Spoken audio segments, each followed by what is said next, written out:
Our next witness is Mr. David Hirschmann. He is the President and CEO for the Center for Capital Markets Competitiveness in the U.S. Chamber of Commerce.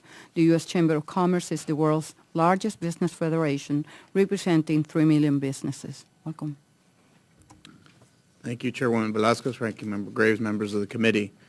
I really think this is a very timely hearing. Today, what I'd like to do is to talk specifically about an issue of great concern to many of our members, especially our small business members, the proposed Consumer Financial Protection Agency. The U.S. Chamber supports the goal of enhancing consumer protection.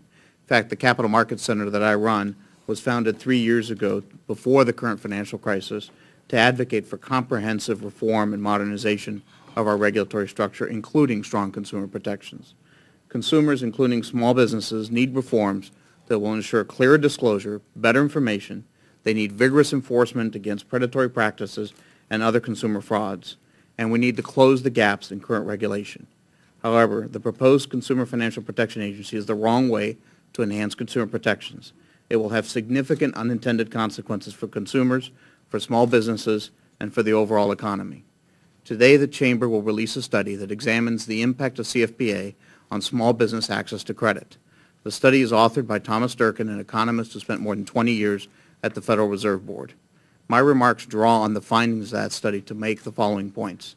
Small businesses, including those we traditionally count, including those that we traditionally count on to be the first to add jobs in the early stages of an economic recovery, need access to credit to survive, meet expenses, and grow. Small businesses often have difficulty obtaining commercial credit and therefore turn to consumer credit and consumer financial products to supplement their short-term capital needs. The CFPA will reduce the availability and increase the cost of consumer credit. As users of consumer credit products, small businesses will see the same result, despite being fundamentally different than the average consumer. The proposed CFPA will likely restrict and in many cases eliminate small business access to credit, increase the cost of credit they would be able to obtain. This CFPA credit squeeze could result in business closures, fewer startups, slower growth, ultimately costing a significant number of jobs or that would either be lost or simply not created. Finally, the CFPA will only exacerbate the weaknesses of our current regulatory system without enhancing consumer protections. In 2006, 800,000 businesses created new jobs in this country. 642,000 of them had fewer than 20 employees. Small businesses generally have trouble borrowing money. Either they can't borrow, they cannot borrow as much as they need, and almost certainly they cannot secure long-term financing available to larger companies. To supplement the reduced access to traditional loans, small businesses rely extensively on consumer lending products, and they use them as a source of credit very differently than consumers.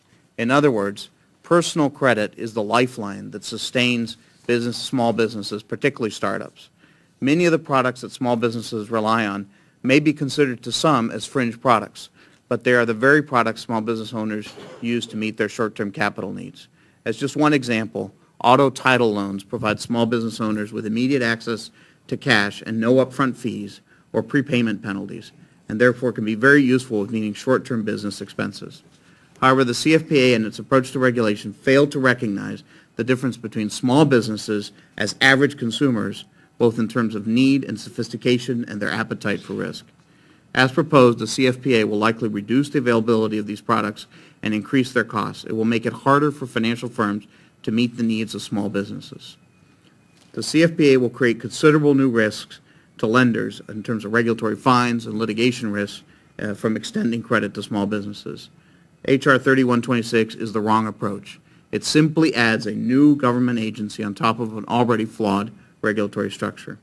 As one example, rather than streamline consumer protections to eliminate gaps or regulatory arbitrage and create uniform national standards for key issues like disclosure, the legislation would foster a complex and confusing patchwork of 51-plus state regulations in addition to new federal rules.